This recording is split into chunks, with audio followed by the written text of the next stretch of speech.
соли 2025 барои Тоҷикистон соли пурбарор ва пур аз муваффақиятҳо буд.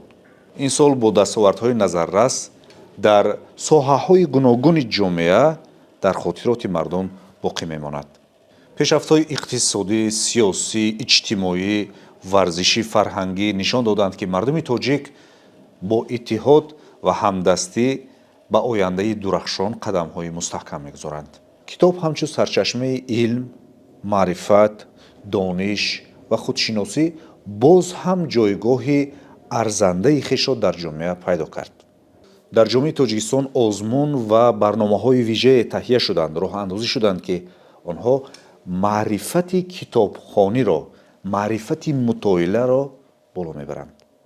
озмунҳои китобхонӣ аз ҷумла фурӯғи субҳи донои китоб аст, илм фурӯғи маърифат, шоҳномахонӣ ва дигар озмунҳо, ки дар он донишҷӯён, хонандагон ва аҳли зиёи мамлакат, ҳатто мардуми оддӣ ҷалб шуда буданд, ба як ҳаракати фарогири маърифатӣ табдил ёфтанд.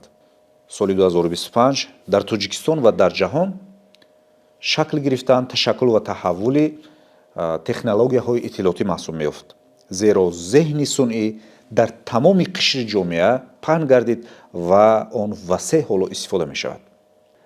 ва имрӯз зеҳни сунъӣ яке аз восита ва василаи бисёр хуби таҳияи ин ё он матн, ин ё он видео, ин ё он акс ва дигар чизҳо маҳсуб меёбад. бо баробари осон кардани кори мо, зеҳни сунъӣ баъзан муаммо ва мушкилиҳоро низ пеш овард, ки мо ҳоло дар ин фурсат аз ин масъала ва аз ин муаммову мушкилӣ суҳбат хоҳем кард. вобаста ба ин масъала мо коршиноси соҳа, оне ки дар ҷодаи расонашиносӣ кору фаъолият карданд, тадқиқот мебаранд, ба донишҷӯён дарс мегӯянд, устод номузади илмҳои филологӣ Илҳоми Ҷамолиёнро даъват кардем. устод сипос ки омадед, нахуст рад накардед. хуб устод, шумо аз зумраи ҳамин гуна журналистон ё ин ки омӯзгорони соҳаи журналистика ҳастед, ки воқеан бо технологияи навини иттилоотӣ ҳамеша ҳамқадамед. хуб блоги худро доред, саҳифаҳои худро доред, саҳифаҳои иҷтимоии худро доред ва аз ин ба донишҷӯён дарс мегӯед дар донишгоҳ. пайдо шудани зеҳни сунъӣ ва ба таври бесобиқа рушд кардани технологияҳои иттилоотӣ дар соли 2025 воқеан аз як ҷиҳат барои ҳам Тоҷикистон ва ҳам барои ҷаҳониён бисёр хушнудкунанда буд ва барои қадамҳои ҷиддӣ гузоштан дар ин ҷода бисёр тасмияҳои ҷиддӣ ҳам шуд. ва мо мехостем, ки дар ҳамин суҳбати бисёр мухтасари худ бо шумо пиромони он суҳбат кунем, ки умуман ҳамин зеҳни сунъӣ барои мо, барои тоҷикистониён чӣ манфиатҳо овард ва аз кадом ҷиҳат метавонад барои мардум хатар дошта бошад? ташаккур. албатта пайдоши зеҳни сунъӣ ва ба ҳаёти ҳамарӯзаи мо ворид шудани он як таҳаввулоти ҷиддӣ буд, ки масалан одамо қаблан шояд 50 сол, шояд 100 сол пеш аслан дар ин бора тасаввуроте надоштанд. аммо фақат дар соли 2025 таҳаввулот ки дар ҳамин соҳа шуд, ин боз як чизи тамоман чизи дигаре аст, ки 2 сол пеш мо ҳамин чиза тасаввурам карда наметонистем, ки дар як сол инқадар таҳаввулоти ҷиддӣ мешавад. таҳаввулот ба он вобастагӣ дорад, ки масалан дар бозори технологияҳо агар ки як гурӯҳи пештар ё масалан зеҳни сунъие ки дар оғози сол пешсаф буд, чунин вазъият чунин шуд, ки дар охири сол аллакай ҷойгузин шуд ва ба ҷои ӯ масалан дигар ширкатҳои пеш омаданд, ки масалан ҳамон хизматрасониҳоро бештар ва беҳтар мекарданд ва аз ҳама муҳимаш аксарияти хизматрасониҳо ройгон аст. ва ин албатта як таҳаввулоти ҷиддӣ аст ва ин таҳаввулот зиндагии рӯзмарраи моро комилан дигар карда истодааст. дар соли 2025 вазири саноати صناعت و اینوواسیون تاجیکستان اظهار داشت که از استفاده یاور واقعی دست میکشد و این کار رو به عهده ذهن سنی واگذار کرده است که کار رو به خوبی انجام میدهد. واقعا این اظهارات خیلی جدی است و خیلی چیزی پایکی خوش است که این کار علاقه در سطح مقامات دولتی مورد استفاده شده است. البته من فکر میکنم که در همین سال تعداد استفاده برندگان از ذهن سنی در تاجیکستان مقدارشون هم خیلی زیاد شد و آدمان در سمت‌های گوناگون از ذهن سنی استفاده میکنن و ذهن سنی برای آدمان در تمام سمت‌ها حاضر دست یاری رسانده میتونه. البته این چیز خوبش است، اما در برابر این چنانه که گفتیم ذهن سنی تهدیدها دارد و خطرها نیز دارد و من فکر میکنم که آدمایی که از ذهن سنی برای کار خود استفاده میکنن باید از این چیزها نیز آگاه باشن و به این راه ندهند. من فکر میکنم که یکی از خطرهای جدی که ذهن سنی آوردنش ممکن است و آورده ایستاده است در بعضی موردها این از آن وابسته است که در فضای اطلاعاتی تعداد زیادی اطلاعات فیکی یا دروغین یا که نادرست پیدا شده ایستاده است و این البته چیزی خیلی خطرناک است. یا ببینید ما در چندین مورد خود ما شاهد شدیم که شخصیت‌های برجسته با استفاده از ویدیوی شخصیت‌های برجسته در تبلیغات‌های گوناگونی رکلاموی یعنی که مطلب‌های رکلاموی استفاده می‌شود که این طرز استفاده برای را دیپ فیک می‌گویند و متاسفانه اکثر این مواد هم مواد قابل اعتماد نیستند. فکر میکنم که باید کاری کرد که تعداد چنین موادی که قابل توجه نیست، قابل اعتماد نیست مقدارش کم شود. اما این خواهش است و خلاص. متاسفانه بعضی چیزهای بعضی گروه‌های هستند، آدم‌ها هستند، استفاده برندگان هستند، کاربران هستند که آنها از این گونه از پیدایش چنین موادها، چنین مطلب‌ها منفعت دار هستند و آنها کوشش میکنند که این گونه مواد و مطلب‌ها را ایجاد کنند. اما ما باید همچون استفاده برنده، همچون استعمال کننده اطلاعات باید هوشیار باشیم و باید دونیم که چگونه اونها رو تشخیص کنیم. استاد بسیار اندیشه های جالب گفتید. میخواهیم در این فرصت یک چند نصیحت شما رو بشنویم برای بالا بردن تفکر انتقادی هم برای جوانان هم برای آنهایی که علاقه سالار هستند. ما چی کارها رو باید کنیم؟ و کار در آوردن تفکر انتقادی این پیش از همه از شبهه پیدا میشه. ما در عین زمان تمام اطلاعاتی که با اون سر و کار داریم و دسترسی داریم و از اون استفاده میکنیم، اون رو استعمال میکنیم، با اون با نظر شبهه باید مناسبت کنیم. آیا اون درست است یعنی؟ آیا این فریب نیست؟ وقتی که شما شبهه پیدا میشد سوال پیدا میشد برای شما و وقتی که سوال پیدا میشد تفکر انتقادی شما به کار می‌دراید که چگونه باید کار کرد، چگونه باید جواب درست رو یافت و به همین طریق ما میتونیم بعد از ابزارهایی که یا واسطه‌های گوناگونی که برای معین کردن تشخیص کردن خبر درست یا عکس درست یا ویدیوی درست استفاده میشوند از آنها بعد استفاده بریم. البته این در یک مصاحبه گفتن و مثلا بیان کردن بسیار کاری دشوار است. برای یک کاری دوامناک باید صورت گیرد و آدم‌ها امروز هر نفر باید دلیل سنج باشد. ما فقط به یک گروه دلیل سنجی اعتماد کنیم و با آنها واگذار کنیم که همه این کار رو کنم و از عهده این کار همش اجرا کردن نمیبراید. اما هر نفری ما باید دلیل سنج باشیم. در این حالت ما میتوانیم که تا اندازه خود رو از همه خطرها ایمن نگاه داریم. اگر ما خوش شاید سوالی به میاد میاد که خیلی مثلا آدمو باید چطور دلیلسان شود. البته در تاجیکستان مثلا هم در سامانه‌های مخصوص هستند، از جمله فکت چک تیجی هست، از جمله مدیسود تیجی هست در شبکه‌های گوناگون اجتماعی گروه‌های گوناگون هستند که مثلا از جمله 3 نقطه هست که درس‌های آموزشی دارند و سری چند وقت از این درس‌های آموزشی باید دیدن کنن، آموزن و در اونجا مثلا هم به طریق متن هست، هم به طریق اودیو هست، هم به طریق ویدیو هست و اونها رو برای استفاده من بعد خود آماده کنن خود رو. و من فکر میکنم که به این طریق ما میتونیم تا یک اندازه با بعضی پیشروی ها نائل شویم.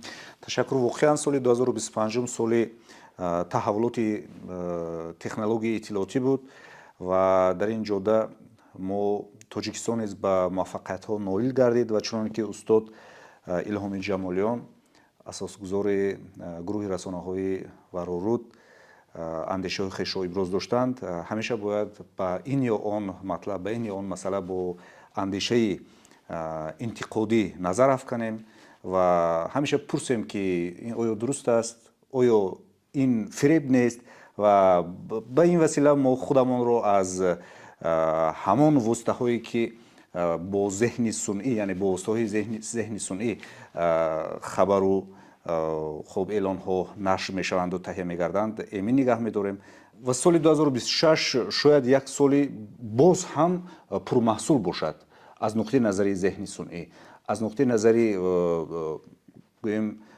تشکلی تکنولوژی های اطلاعاتی و البته از آن جهت که شما مسئله دادید همیشه آموزیم، همیشه با نگاه انتقادی نظر افکنیم، میتواند تماشابینان ما رو یک اندازه ایمن نگاه دارد. خب در سال 2026 به بیننده ها، به آنهایی که همیشه از رسانه ها، از شبکه اجتماعی کاربست میکنند و قسمی حیاتشون همین اینترنت است، چی مصلحت میدادید، چی تمنیات داشتید؟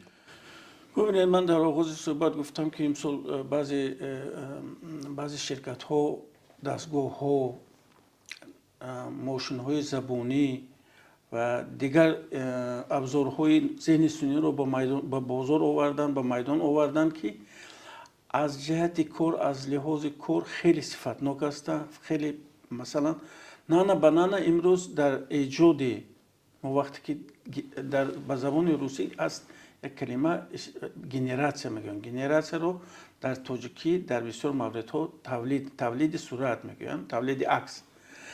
در تولید عکس مثلا یک تحولات جدی به میان آورد. من فکر میکنم که در همین مثلا گوگل باز چند تحولات دیگر رو پیش آورد و همه اونها رو قریب که رایگان برای استفاده پیشکش کرد. من فکر میکنم که در سال 2026 با شرکت های در زمینه کنکورنس، چنانه که میگن در محصولات های نو به بازار میبرند و امکانیت ها برای استفاده ذهن صنعی باز هم خوبتر می شود. اما از همه مهمش چی باید کرد که از این چیزها ما ثمرناک و درست استفاده برده تانیم؟ پیش از همه این آموختن پرومپت نویسی یا پیشکش کردن پرومپت است. باز خود ذهن صنعی در اساس وظیفه که شما پیش میگذارید برای شما پرومپت نوشته میتید یا ساخته میتید. همین چیز ما باید درست آموزیم، چون که وقتی که شما درست مسئله رو میگذارید دستوری درست داده میتونید برای ماشین صنعی، ذهن صنعی و همچنین درست برای شما کار کرده میتونه و این چیزی خیلی مهم است. دومش من فکر میکنم که من میبینم که مثلا بعضی کوشش ها در ایجاد سرود ها آهنگ های خیلی مشهور یا بازخوانی اونها با استفاده از ذهن صنعی صورت گرفته است در فضای اطلاعاتی تاجیکستان. این چیزی خیلی خوب است.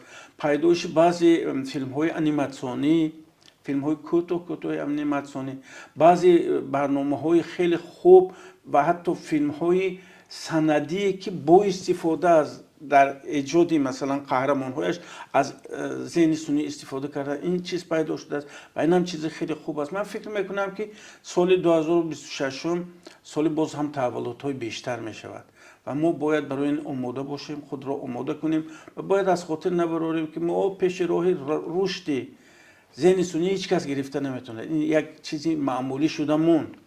اما طرز درستی استفاده بردن آن، طرز درستی کار کردن با ذهن سنی رو ما باید هرچی زیادتر آموزیم در تمام سمت‌ها، در تمام ساحات، نه فقط در ساحه رسانه شناسی و از جمله در ساحه واسطه‌های اخباری عامه. و این کار من به همه اونهایی که در همین کار سهم گرفتنی هستند و قدم گذاشتنی هستند موفقیت میخواهم. تشکر دوستان عزیز. ما اینجا یک صحبت کوتاه رو با نامزد علم‌های فیلولوژی دوسنت دانشگاه دولتی خوجند استاد عزیز الهامی جمالیان همین صحبت کوتاه رو داشتیم و البته امید میکنیم که در سال 2026 ما در برنامه فرصت گپ یک برنامه مفصل، یک برنامه بسیار خوب رو در همین موضوع و با همین موضوع ها مانند تهیه میکنیم و برای شما پیشنهاد میکنیم. استاد عزیز برای شما سپاس که آمدید و برای بیننده های ما اندیشه خویش رو بیان نمودید. سلامت باشید. تشکر از شما.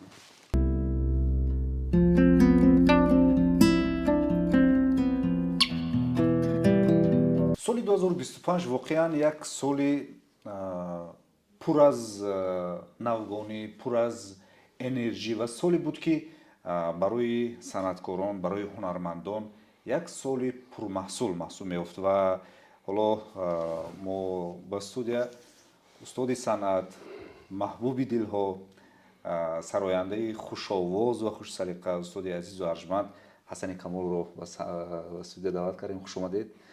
خود شما رو تبریک میکنیم با کنسرتتان. واقعا یک کنسرت عجیب و جالب بود که به طور زنده سراییده شد، به طور زنده خوانده شد و همین هم شاید یک آرزوی شما بود که سال 2025 عملی کردید. رحمت عاصم جان، باور میکنید هر یک صنعتکار آرزوهای نیک دارد.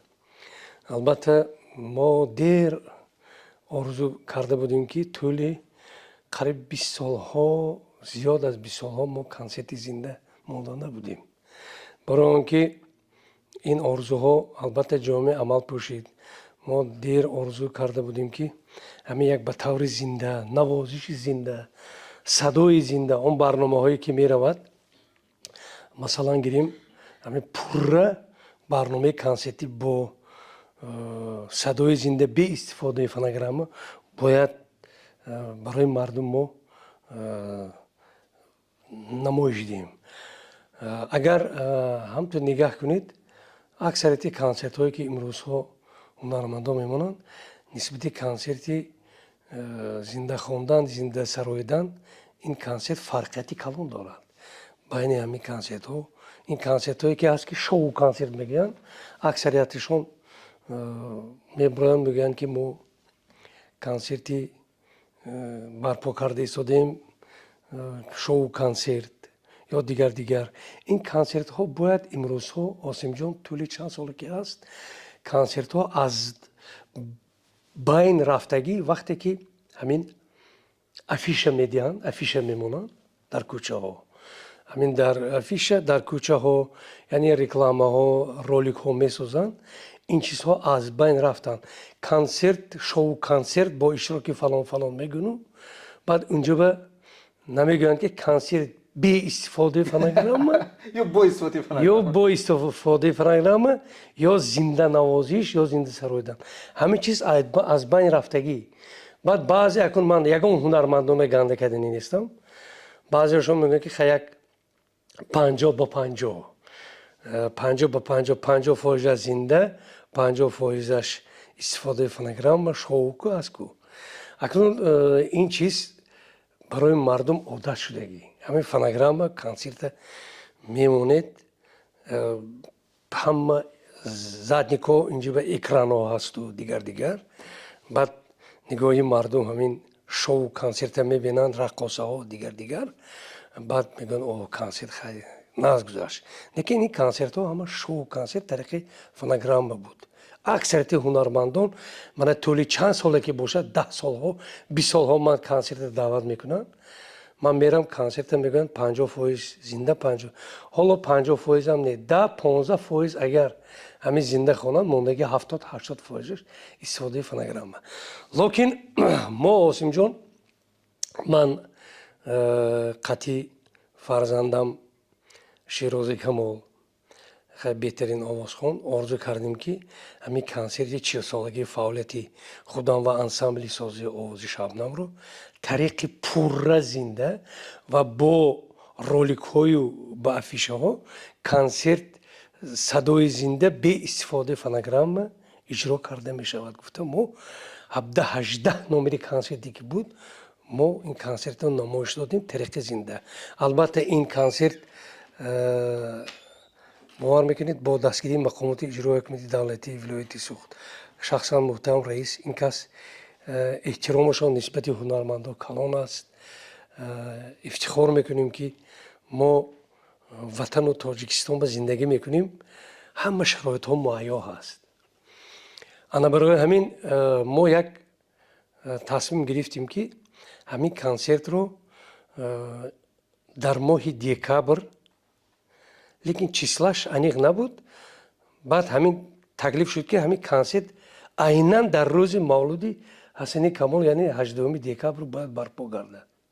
من گفتم برای چی 18 دکبر میشود بعد 20 میشود در پیشواز عرفه سال نو میشود دیگه نه عیناً همین خیلی گفتیم باور میکنید طولی ما همگی برای این مشق این کنسرت باید 1 سال ما باید مشق کنیم.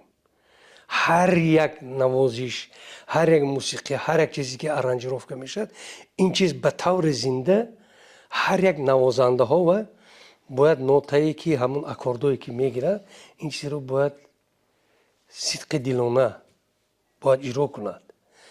لیکن ما آسیم جان همین کنسرت رو سرشوی کنسرت یعنی مشق کنسرت رو از ماه اکتبر سر کردیم. اینا باور میکنید برای من سال 2025 سال همه بهترین و خوشبختترین بود. همین ماه اکتبر یعنی 14-15 اکتبر ما مشق سر کردنی بودیم. 14 اکتبر من صاحب نبیره شدم. شیراز خان صاحب دختر شد. خرسند شدیم که باز یک برای ما یک تحفه نو یک اویله برپا شد با یک تفلکی نو. بعد ما مشق رو از سنه 20-25 اکتبر سر کردیم. باید گفتم که باید 1 سال از صدق دل باید مشق کنیم. بعد همه هنرمندای گروه شبنم رو جمع کردیم. گروه شبنم تقسیما قریب ما 8 نفر 10 نفر من در توی معرکه ها در چوربینی ها نوازنده ما همش نوازنده کسبی هست پروفسیونالی هست. آنها همشون چی گویم معلم هستند پداگوگ هستند در دانشگاهی کالج صنعت کار فعالیت میبرند. اکثرشون در شعبه های مدیری بخش فرهنگی ناحیه ها کار میکنند. برای همین ما همگی 9 نفر نوازنده رو انتخاب کردیم.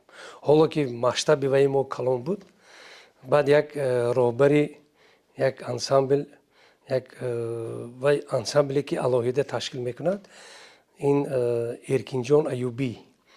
ارکین جان یکی از متخصصی بهترینی همین نواختن های زنده اینا یک انسامبل علاهیده دارند. هر یک گروه هایی که هنرمندایی که کسبی تکلیف میکنن اینها پورا نوازنده هاشون آماده هستند. برای ما از این کس خواهش کردیم همون ارکین جان ایوبی با یک برابند شیکین بهترین با یک ساکسوفونیست 3 نفر انتخاب کردیم گرفتیم با انسامبل موندگی همش از آن خودمون بود. بعد جایی که من کار و فعالیت میبرم البته بعد از همین رفتن از کاری دیرکتوری مؤسسه کاری فرهنگی سعودیان سال 2024 البته با دستگیری رئیس محترم و با دستگیری من دادر عزیزی ما خودتون میدونید که ما در قصر جوانان که شما هم در همون جا هستید کار و فعالیت برده یک بینای گرفتیم طول قریب 2 سال می شود، 1 سال زیاد ما در همونجا هر یک ثبتی که میکنیم، یک گروه شبنم انسامبل، یک انیمه خیلی استودیو مایده که داریم، همونجا نوازش و صدای زنده را کمتر اگر از طریق شبکه‌های اجتماعی دیده باشید دیدن، ما هر یک نوارهای سرودهایی که نو ایجاد میکنیم برای انم استوریا کردن، برای شبکه‌های اجتماعی، برای مخلصان پیشکش کرده میشد که من این ترانه نو، من این ترانه دیگر بعد همونجا مشق کردیم. طول راست گپ گویم طول قریب 2.5 ماه 2 پتاکی از سحر از ساعت 10 تا 1 از 2 تا 6 هفته مشق کردیم و مشقایی که کردیم این چیزها همش باید سطحی مثلا گرید ارانجировка میکنید که همین زنده ای که ما نواختیم رنگ ارانجировка همش پارتیتور جابجایی که همون نوازش ها بود. بعد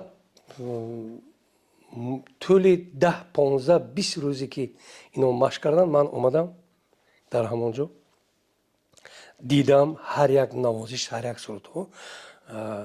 اکنون باور میکنید آسیم جان این زنده خواندن، زنده نواختن، زنده کنسرت برای مردم این آسان است. این نه هر من کشاد و روشن میگویم نه هر هنرمند برآمده 17 18 نمره سرود رو زنده خوانده تواند. این هر یک چیزی که جابجا تقسیماتی که ما میکنیم مثلا تکت میگم تکتی که در آمدن از موسیقی سرود تکتی که برآمدن نوازش بعد در آمدن این چیزها رو باید از خود کردن نکن. من آمدم باور میکنید همین آمدم مشق سر کردن خوندم تماما آن چیزی که ما سرودهای ما گلچین بود سرودهای نو و تازه بود از بهترین ها بود طرز نوازش و نوازنده ها تماما دیگه من در حیرت موندم که از تک تا از چی برآمده رفتم از قالب همین چیز آنها بتون به درجه پروفسیونالی کردن که استاد امروز مثلا 3 سرود رو ما شما دا پیشنهاد میکنیم ما تیار کردگی همین 2 3 سرود شما یک بار آماده نمیخونید یک تا اون چیزی که ما نواختیم اون چیزی که ما تیار کردیم قالب در آوردیم همه چیزی که شما باید خونید شما نگذارید از تک که ما رفتیم این یگان فنگرام نیست که ما برآمده خونیم از نو با سویدنی کنیم و گولس دیگه این چیزی که میشه هر یکی این چیزها رو باید شما از خود کنید. من در هیجان موندم باور میکنید اکنون این چیزها طول 20 سالها گذشته بود. بعد کنی نوازتون گفتم نواختم خوندم آیا قفا در آمدم آیا پیش در آمدم اینها اوجه جاری کردگی. بعد من گفتم همون راهبر انسامبل گفتم که ایرکین جان یک خواهش دارم شما هر یک چیزی که نوازشی که امروز میکنید 2 روز 3 روز برای من مهلت من میبیام بعد ثبت کنید من این رو در خانه گرفته برای تکت برای جابجا در آوردن بعد در خانه مشق کرده بعد اومده خونه باور میکنید 10 15 روز دیگر موندگی در کنسرت من لیکن در مشق نبودم برای که من در آنها یک آزادانه موندم که یعنی بعضا تمرین کنم موسیقی رو تمرین کنم موسیقی رو از خود کنم این آسان نیست. این حاضر من آسیم جان تکنیک ها ترقی کردگی در استودیو ها بسیار است. مثلا من میرم در یک ارانجировچی میگم یک سرودی مرا ارانجировка کن و مهلت میتاد اکو یک هفته 10 روز من تیار میکنم و میگیرین همش جا تیار چیز تیار مینه در استودیو میخونید ارانجировка تمام دیگه یکون چیز نیست. لیکن 17 18 سرودی که هست و چیز رو باید از خود کردن نکن باید در ماین سر جو کردن نکن. اگر که وقتی که وای سرود رو خونید و نوازنده ها که شما گذشته رفتید وقتی که سولا یا اکامپانیمنت که رفت وای تماما دوجه بیزه وایران میشود. درست. خب چه قبول شد؟ باور میکنید قبول کردن انمی کنسرتی احساسش دیگر است احساس زنده دیگر است باور میکنید. خب من با این مقصد چی گفتنی هستم که اکنون من باید برای بیننده ها فهمونم که ما نگویم که کنسرت خوب گذشت ناز گذشت، نه که وای زحمت هایی که ما کردیم طول 2 ماه 3 ماه این چیز همش به درجه پروفسیونالی. میدونید برای چی؟ اگر هنرمند صنعتکار و سراینده اگر در دل غبار سرود و استعداد خداداد داشته باشد برای وی قین نیست است. باور میکنید؟ ما امروز ها به جهان نگرید، به تمام جهان نگرید، تمام کنسرت ها که در آسیا، در اروپا، در اروپا مثلا در دیگه جاها گیرید کنسرت ها اکثرت زنده است، با ارکستر است دیگه. خیلی این کنسرت ها میگیرن طول 2 ماه 3 ماه سویدینی میکنن دیگه، لیکن این چیزها همش زنده. ما امروز شرایط داریم، میتوانیم آزادانه هر یک کنسرتی که مثلا هنرمند کنسرتی ثابتی میموند، اگر گیریم اگر باید کنسرت طرز زنده ما باید به مردم فهمونیم. انا برای همین وقتی که سنه 18 دکبر در کاخ رودکی برپا گردید کنسرت ما بیگاه بود،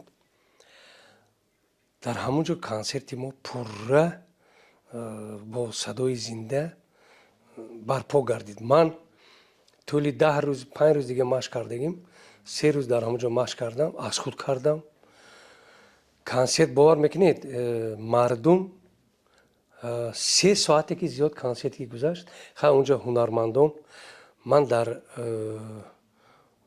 هیجان بودم که هنرمندان اکثریتی قریب 25-30 هنرمندانی که آنها در اونجا اشتراک کردن، غیر از آن گروهی که ما اشتراک کردن، من گفتم اینها توی معرکه نداشتن که در اونجا رفتن.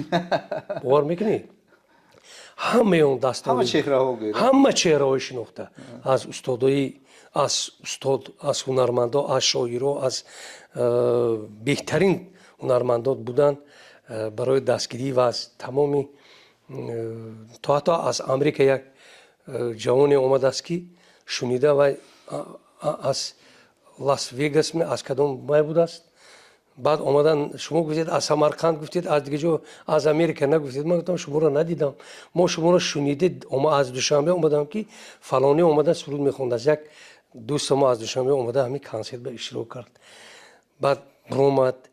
باور میکنید همین کنسرت 3 ساعته که گذشت، اونجا تبریکاتی بود دیگه یگان مردم از جا نخسته، همونجا شیشته تا آخری کنسرت همه شیشته است.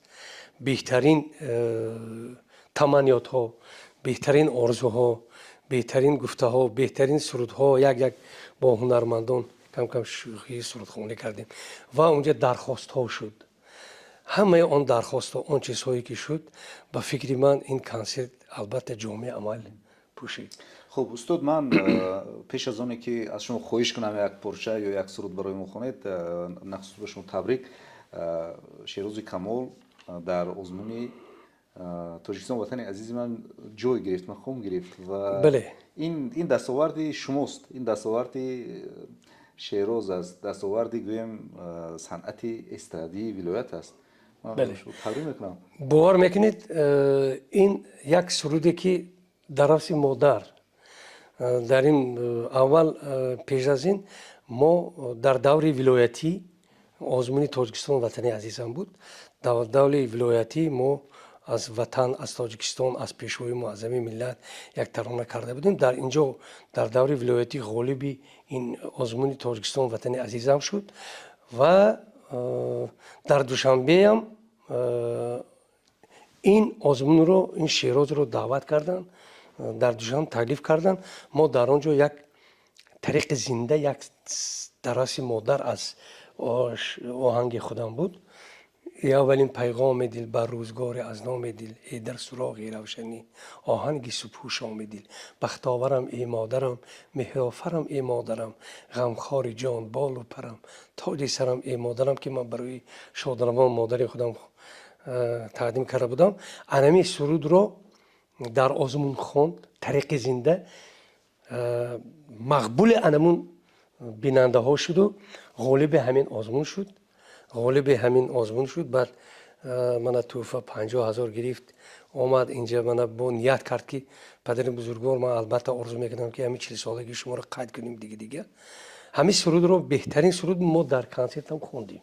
بهترین استاد ما میتوانیم به طور زنده چون اینجا موضوع ما به طور زنده سراییدن و ارزش زنده هنر زنده حرف زدیم برای تماشابینان یک پرچه از یگان سرودتان به طور زنده سراییتان که یک لحظه خوش باشد برای آنها. برای چی نه ما امروز من چی گویم طول چند وقتها در این تلویزیون تنین نبودم. امروز ما همینجا نشستیم یک صحبت آزادانه داریم. البته مردم از این چیزها حلاوت برند، از سرودهای زنده حلاوت برند، از موسیقی‌های زنده. یک ترانه میخونم برای بیننده ها. این ترانه از ترانه بهترین خودم. گوجای یار درینم گوجای گوجای ماه و پروینم گوجای تو را گم کرده بودم روزی روشن کنون در خواب میبینم گوجایی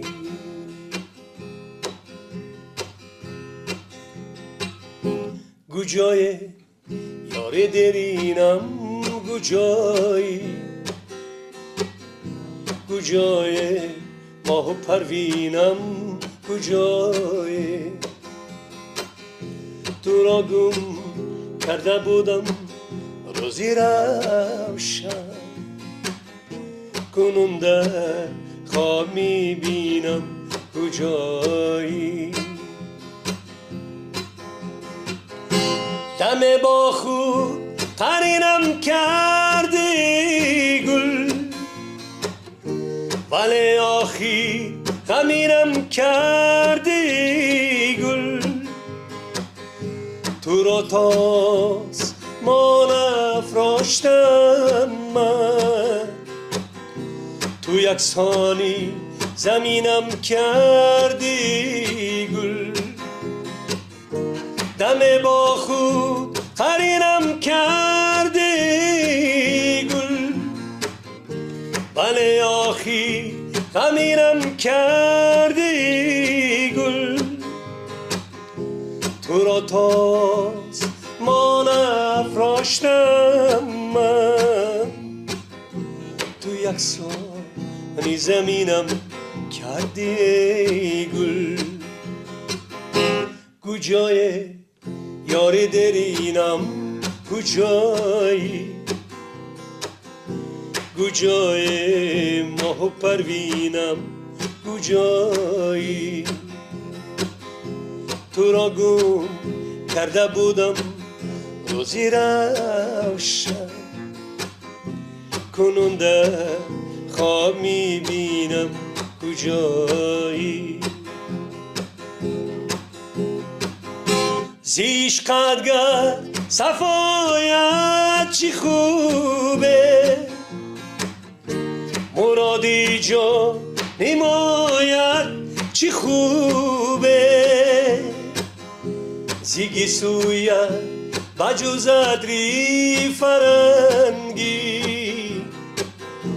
اگر بوی وفایت چی خوبه زیش قدگر صفایت چی خوبه مرادی جا نماید چی خوبه زیگی سویت بجوزد ری فرنگی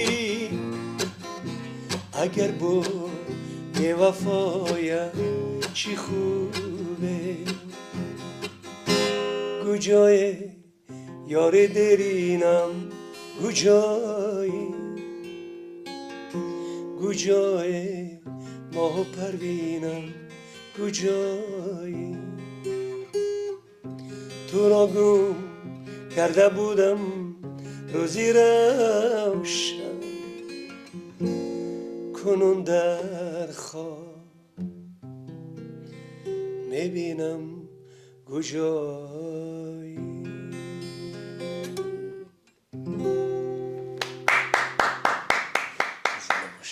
саломат бошед. воқеан як садои бисёр зебо доред ва шумо меросбари санъати миллии тоҷикӣ ҳастед ки воқеан ҳам сурудҳои эстрадӣ ва ҳам сурудҳои классикиро бисёр хуб месазед ва дар ин ҷода як мактаби худро низ доред. фарзандонатон, шогирдон чандин нафар аз гурӯҳи шумо масалан сарояндаҳои маъруф шуда рафтанд.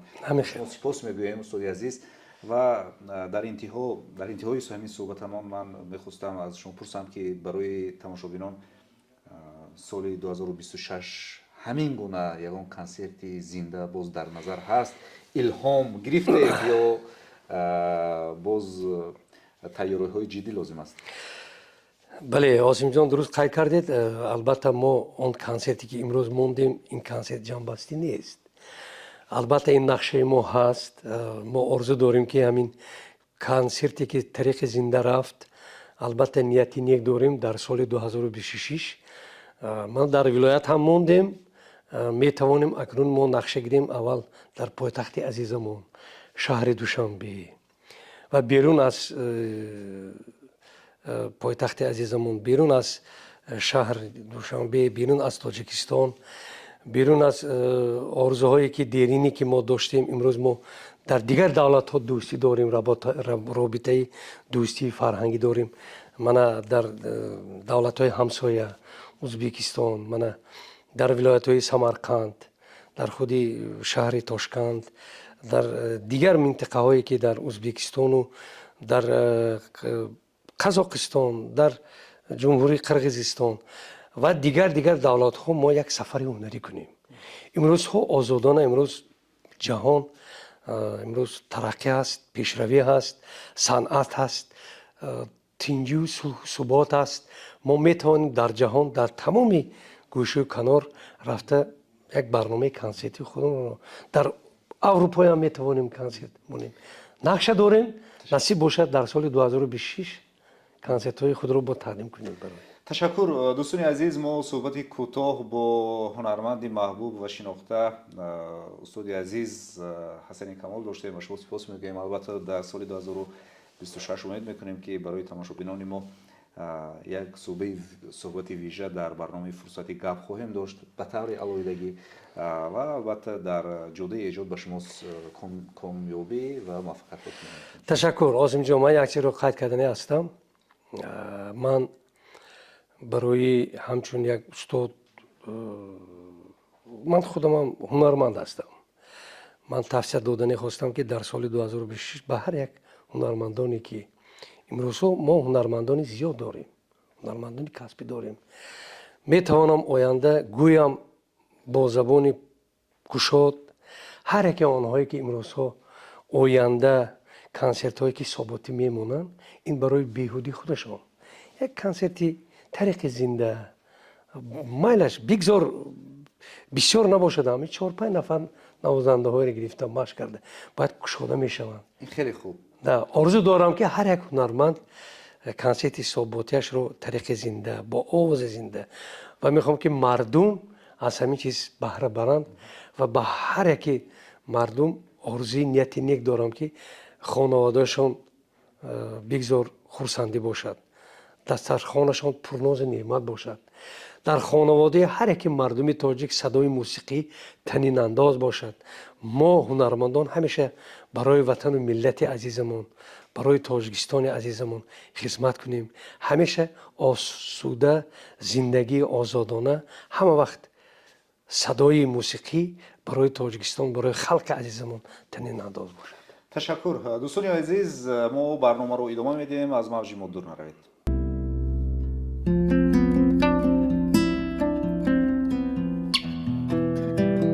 дӯстони азиз, барномаи фурсати гап идома дорад ва воқеан имрӯз дар ҷаҳон тавассути шабакаҳои иҷтимоӣ, тавассути олами маҷозӣ расонидани иттилоот ва фазо сохтан бисёр як восита ва василаи бисёр хуб маҳсуб мешавад. мо ҳоло дар студия коргардон, блогер ҳунарманд Румиши Яздонро даъват кардем. Салому алайкум.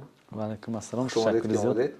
Салом хуб, бошед. аллакай шумо шояд ки аз ҳамин саломи мо пай бурдед ки мо дар бораи чӣ гап мезанем. Мо имрӯз дар бораи блогинги тоҷик гап мезанем. Имрӯз дар бораи чӣ муҳтаво дар блоги тоҷик сабт мешавад, таҳия мегардад, мо чӣ муваффақият дорем, чӣ муаммоҳо дорем, дар ҳамин маврид суҳбат мекунем. Як суҳбати кӯтоҳ хоҳем дошт. Хуб, Румиҷон, бед як ҷумла аз таърихи ҳамин кори гурӯҳии худамон ҳарф мезанем. мо як гурӯҳ декабри соли 2024 буд, бале, охири декабр буд. Охири декабр буд. Ҷамъ шудем ва хостем ки як саҳнаҳои тарбиявӣ гирем ва дар ин фурсат дар як сол 99 навори худро гирифтем, навори тарбиявӣ, ва дар шабакаҳои иҷтимоӣ бисёр як гӯем фазои хуба ҳамҷоя бо тимамон сохтем ки дар паси ин корҳо хеле бисёр нафарон буданд. ва ман аз шумо мехоҳам дар ҳамин фурсат пурсам ки воқеан ҳамон нақшаҳо, ҳамон орзуҳое ки дар соли 2025 оғози 25 доштед, амалӣ шуд? Тавонистед расед ба ҳамон зинаҳое ки мехостед дар соҳаи блогбарӣ? бале, фикр мекунам ки то як андоза мо якҷоя ба мақсад расидем. мо ҳатто тасаввурам шояд намекардем ки дар як сол мо агар якти дигар гирем 100 ролики тарбиявӣ мешавад. Ин роликҳои мо як роликҳои оддӣ нест, монанд як филми хурд аст. ҳамаи роликҳои мо як мафҳуму як ҷиҳати тарбиявӣ хуб дорад, як мақсади муайян. ҳар коре ки мо кардем бо мақсади аниқ гирифта шудааст ва ин чиз аз тарафи мардум хеле хуб қабул карда шуд, хушбахтона. ман фикр мекунам ки то як андоза мо ба мақсад расидем. ташаккур. шумо хабар доред ки ҳамин роликҳои кӯтоҳи гирифтаи мо ба таври гӯем танзиму сохта шуда дар бахши Instareels, агар хато накунам, коргардон инҷо ишора мекунам, бале, ба таври Instareels дар телевизиони Танин пахш мешавад. аллакай тамошобинони телевизиони Танин на танҳо аз шабакаи иҷтимоӣ, балки аз телевизиони шуморо мебинанд, моро мебинанд ва тамошо кардаанд давоми сол. ҳама роликҳои мо дар телевизион нақш шудааст, пахш шудааст. ва хуб, ман мехостам дар мавриди он суҳбат кунем ки воқеан имрӯз кадом масъалаҳои блогсозии тоҷик, блогнависии тоҷик шуморо ба ташвиш гузоштааст? Яъне имрӯз самти блогнависии мо чӣ проблемаҳо дорад, чӣ муаммо дорад? айни ҳол блогерони тоҷик дар ҳоли рушд, блогинги тоҷик дар ҳоли рушд аст ва блогерон мавқеи ҷои худро аллакай пайдо карда истоданд. агар як сол пеш мо вақти оғози корро ба назар гирем, агар фазои роликҳои тарбиявӣ хеле холӣ буд. вақте ки мо сар кардем, шояд буданд чанд нафаре ки дар як моҳ, ду моҳ якта ролики тарбиявӣ мегирифтанд. ҳама фикр мекарданд ки чизҳои роликҳои ҳаҷвикатӣ, саҳнаҳои ҳаҷвикатӣ тезтар обрӯманд мешаванд, тезтар ҷомеа ба машҳур мешаванд ва аудиторияи калон пайдо мекунанд. вақте ки мо ин корро оғоз кардем ва мунтазам гурӯҳи мо ки меҳнат кардем, то як андоза аудиторияи худамон пайдо кардем ва то имрӯз мардум, алалхусус худи блогерам, ина пай бурданд ки фазо холӣ аст ва ин чизе ки диданд ки мардум хуб қабул кард, бисёр нафаро рӯ овардан ба роликҳои тарбиявӣ. ман ҳозир боз бармегардим атрофи саволи шумо, рӯ овардан ба ҳамин роликҳои тарбиявӣ. мо дар соҳаи блогнависии тоҷик чӣ проблема дорем? шояд баъзан блогерон шуморо асабӣ мекунанд, шояд баъзан муҳтаво ҳамчун гӯем коргардон ба асаби шумо мерасанд. бале, ин чизҳо хеле зиёд аст, дар интернет хеле зиёд дида мешавад. нафарое ки аз санъат дур ҳастанд, баъзеашон рости саводи кофӣ надоранд. ман ба аслан тарзи суханронияшон معقول نیست زیادشون. مثلا صحنه‌ای میگیرن ایجاد میکنن خیلی کاسته است، مضمونی پوچ دارد و بعدا از همه چیزی که من به معقول نیست اون چیزی که از کشورهای همسایه میگیرن، از ایرانی و از برادر ازبک همین خیلی صحنه‌ای میگیرن میسازن، لیکن از نوار اصلیش خیلی بدتر میسازن که این خیلی بهنرانه میسازن که این آبروی نه تنها یک چند بلاگرای خوب، آبروی همه بلاگرای در سطح جمهوری بیرون از جمهوری میریزاند. و خوشبختی همون است که حالا اساساسی بلاگران تاجیکستان فعالیت میکند و تا اندازه برای تنظیم شدن گویم همین فضا یک خدمت ارزنده هم کرده ایستادند. چند نوارهای خوب هم ثبت و پیشنهاد کردند که ارزنده تحسین است و من باید از آن صحبت کنیم که برای ساخته شدن گویم همین فضای بسیار خوبی بلوگ نویسی، تماشایی خوب، رولیک های خوب باید بلوگران چی کارها رو انجام دهند، چی کارها کنند که تماشابینان ما به چیزی خوب توجه کنند. ما باید برای رشد بلاگینگ تاجیک به صفت باید اهمیت دهیم، نه به شماره. باید هر یک ویدیوهای ما منفعت آور باشد، باید با یک مقصد خوب به نوار گرفته باشد، نه اینکه برای خایپ و برای دیگر چیز، برای لایک و برای این چیزا نباید باشد. پیش از همه مقصد برای رشد جامعه باید باشد و تربیت نسل نو است. مقصد اساسی هر یک بلاگر باید همین باشد، رشد جامعه و تربیت نسل نو است و جوان باید باشد. من فکر میکنم برای رشدش باید با متخصصان هم صحبت شوند.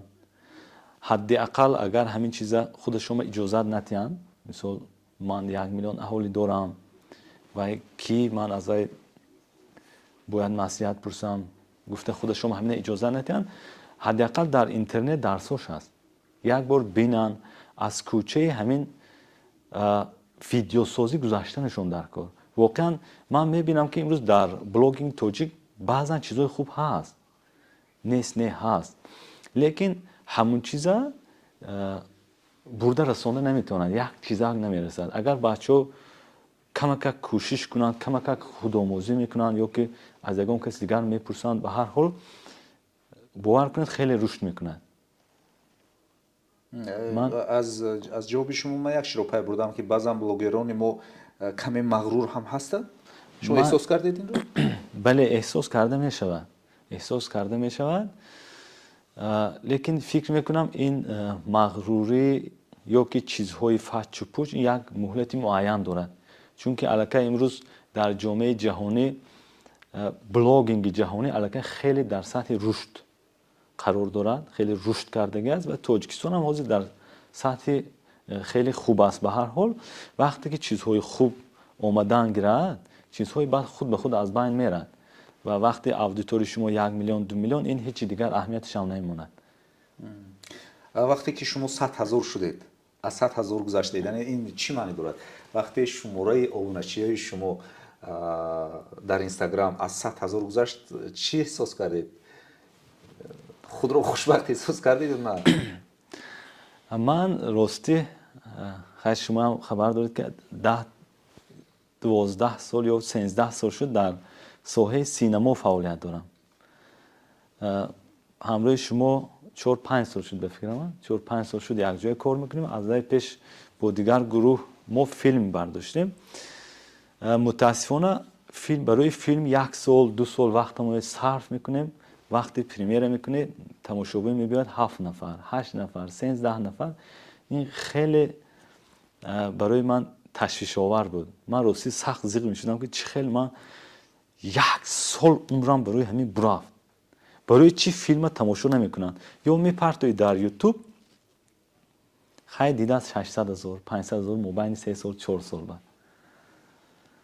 و وقتی ما همراه شما و دیگر دوستا همین کار آغاز کردیم و رولیکا گرفته پرتوفتیم و تماشابین زیادتر دید و ما مقصد ما همین بود که مقصد ما مشهور شدن یا که подписчик جمع کردن ابونچی جمع کردن نبود. مقصد ما هدف ما همین بود که اودیتوری سازیم و این اودیتوری آینده فیلمامو بیاریم، فیلمای ما تماشا کنن. و وقتی که ما رولیکای میپرسیدیم 20,000 40,000 100,000 بعد 200,000 بعد 1 میلیون میشد، این چیز برای من خیلی خرسند آور بود از اون که подписчикам 100,000 شد. راستی من خرسند که подписчикам 100,000 شد. مردم چیزای این معنی اون دارد که مردم چیزای ما معقول کردن، همین به ابونه شدن. ما یگان کسی نگفتیم بیاید ابونه شید، لایک کنید، این چیزا ما خودمون عیب ندیدیم.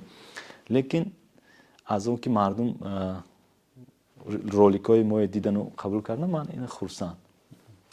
تشکر. دوستان عزیز، باید گویم که در پس همین تیم ما که ما رولیکای تربیوی ثبت میکنیم، یک چند نفران هستن که میخوام اینجا نامشون رو قید کنم. دیلوشوب عارف زاده، فرخور غفورپور، دوست و رفیقای بسیار نزدیک ما، خب پروینه احراری، شهرت مقصودیان، خب ملیکه، سعیده، تهمینه رحمانова و چندین نفر دیگر که در پس ما بودند و رویگون، بله این رو باید گویم، 1 سال با ما رویگون کار کردن. یعنی ما چون مبلغ نداشتیم برای ثبت و تهیه، برای هنرمندان مبلغ نداشتیم، رویگون با ما کار کردن و ما به همین زینه آمده رسیدیم. خب در همین فرصت از همین منبری بزرگ، همین منبری بسیار کلان و همه شما دوستان عزیز، اونهایی که در پهلوی ما بودید تشکر میگیم و سال 2026 نقشه بسیار خوب داریم. البته بله حتما 2026 انتظار شوید در هم تلویزیون تنین و هم در شبکه‌های اجتماعی، در صحیفه رومش، در صحیفه بنده و در صحیفه دیگر دوستای ما که همراه ما هستند، رولیک‌های تربیوی خوب ثبت و تهیه میشوند و برای تشکل و برای رونق یافتن تفکر شما سهم خواهند گذاشت. شما سپاس میگم رومش که آمدید و فرصتی بسیار هم قیمتی خیش رو، وقتی بسیار هم قیمتی خیش رو با ما مصرف کردید. تشکر. سلامت باشید. دوستان عزیز، برنامه فرصتی که ادامه دارد، از موج ما دور نروید.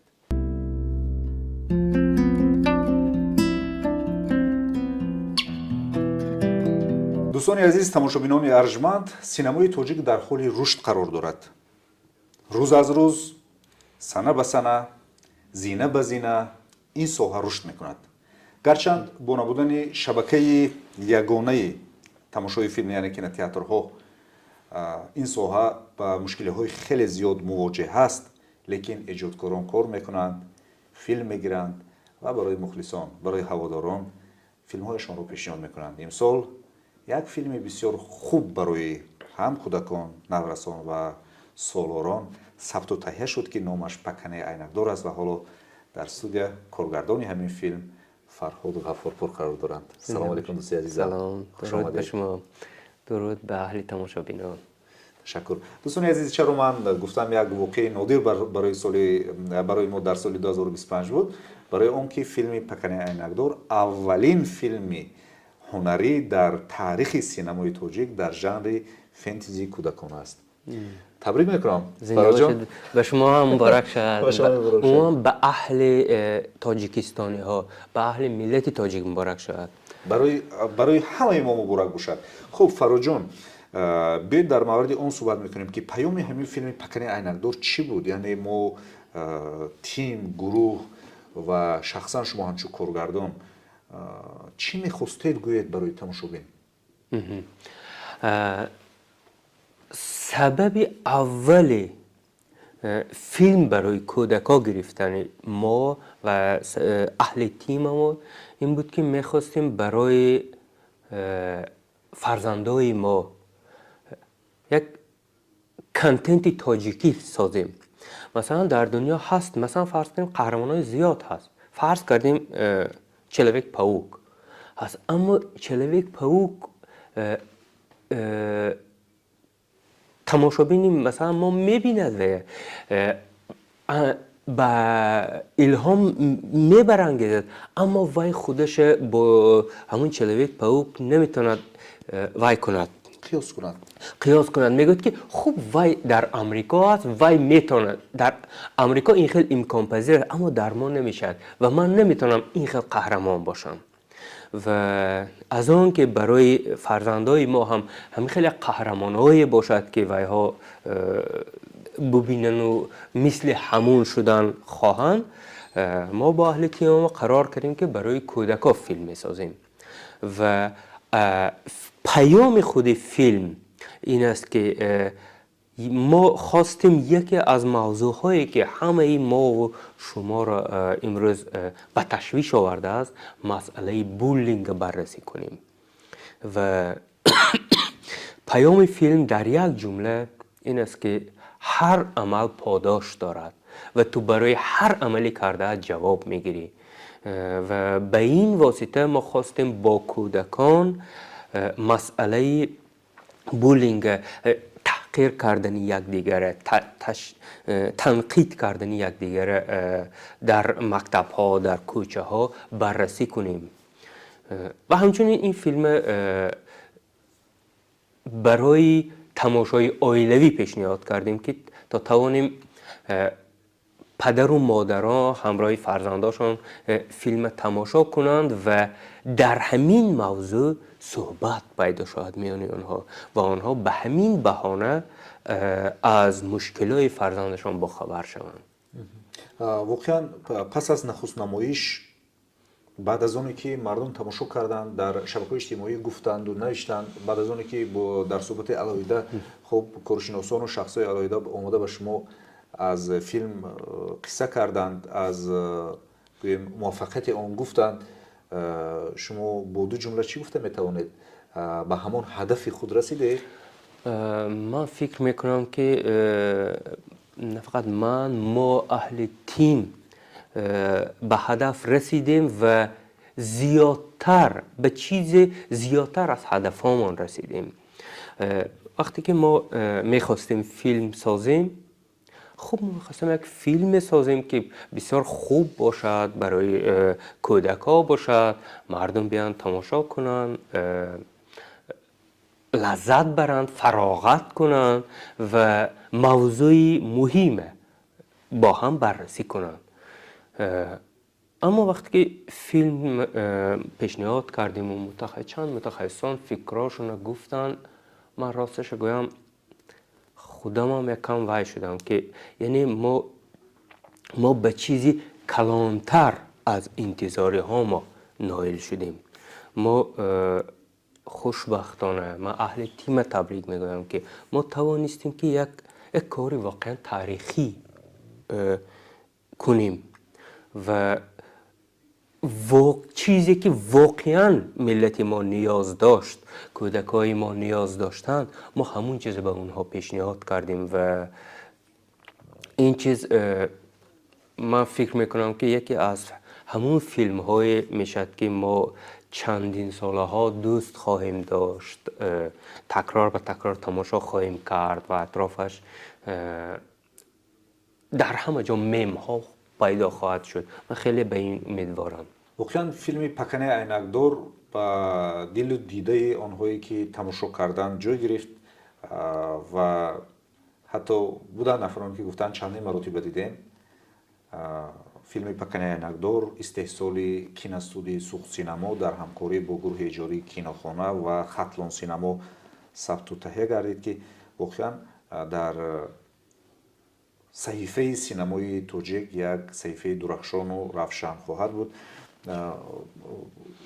چهره ها پیدا شدند از این فیلم؟ خیلی چهره های جالب پیدا شدند. مثلا یک چند کودکایی که در فیلم نقش بازیدن، اگر حاضر روید صحبت کنید میگن که من میخوام هنرمند شم، من میخوام فیلم ساز شم و این یکی از دستاوردهای کلان ما است که مثلا در نسل نورس پیدا شده ایستادن نفرانی که میخواهند به همین جاده روند و من خیلی امیدوار که حال اینها همشون با فیلم های زیاد دیگر بازی میکنن و عموما زندگیشون با فرهنگ، با هنر، با سینما پیوند میکنن و بغیر از این مثلا من فکر میکنم عموما ما در همین فیلم یک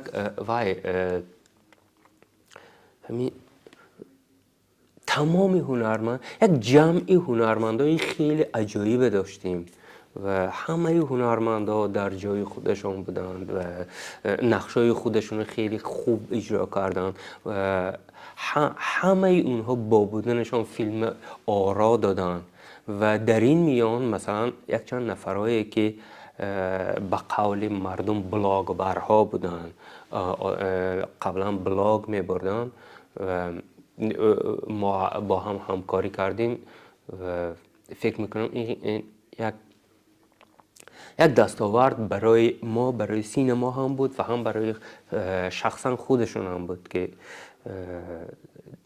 در زندگیشون یک وجه دیگر پیدا شد. واقعا کار با کودک بسیار مشکل است، خصوصا در جایهای وزنین، مثلا در کوه و جر و بلندی ها. من از همین فرصتی بسیار مناسب میخوام از شما پرسم که شما همچون رهبری گروه ایجادی که در ثبت فیلم پکنه عینکدار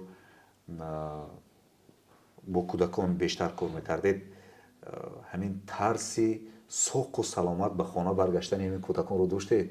این شما رو همچون ایجادکار تشویش میداد که با کودکان کار میکنید و آنها در بلندی ها هستند، در جری ها هستند؟ باور کنید آسیم جان، اگر من چنین یک تیم مثل شما نمی داشتم، مثل تیم کینوخانه و سوق سینما نمی داشتیم، من واقعا حالتی من همیشه می شد و در این میان من یک بارم فکر نکردم که این بچه ها چی میشن. اینای به یک کوهستان بردن، مسئولیت بیخطری اینهای بگردن گرفتن، اصلا در این باره فکر نکردم، چون پشتم به یک گل نفرایی بودند که این کارهای خیلی بهتر از من میکردن و من یگان لحظه شبهه نداشتم که همش اوکی میشود. تشکر سپاس. خب پریمیر سال 2026 آغاز 2026 در دوشنبه و ختلان البته برگزار میگردد. انشالله در نقشه داریم که ماه ینور در دوشنبه و در باختر مرکز ختلان نخست نمایش فیلم پکنه برگزار کنیم و من خیلی امیدوار که برای آنها هم فیلم پسند میآید. این حالا یک وی است. مثلا ما خب خواه ناخواه این فیلم در سوخت آفریده شد و اکثر بازیگراش، سازنده هاش سوختی ها بودند و خیلی نزدیک به فرهنگی اینجا خیلی نزدیک است فیلم و برای این مردم این قبول کردن هم آسان است. حالا سوال اینجا است که اونها چه قبول میکنن. من خیلی امیدوار که به اونها هم پسند میبرد، چون واقعا فیلم زبانی یگانه ادبی دارد و در آن معما و گویم مشکلی ها، مسئله های بسیار مهم بررسی شدند که آنها تمام تاجیکستان رو فرا میگیرند و در تمام تاجیکستان این مسئله ها مبرم هستند، حتی در تمام دنیا. و فکر میکنیم که این فیلم برای تماشابینان عزیز و ارجمند دوشنبه و باختر نیز پسند میآید.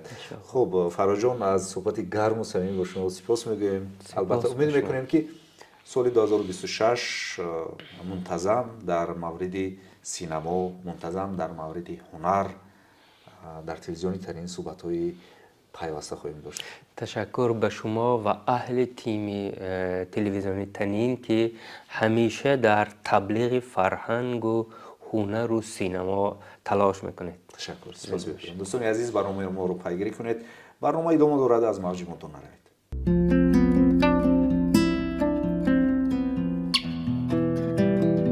با یک برنامه تمام موفقیت سال 2025 را ما گفتن نمیتوانیم، لیکن امید میکنیم که سال 2025 برای شما نیز تماشاگران عزیز یک سال بسیار خوب و باقرار بود. سال 2026 سال باقرار باشد و برای شما، برای کل خاندان شما فیض آورد و سال 2026 سال کامیابی، سال عملی شدن آرزو و آرمان، سال عملی شدن نقشه های شما باشد. خیر، تا برنامه های دیگر شاد و پیروز باشید.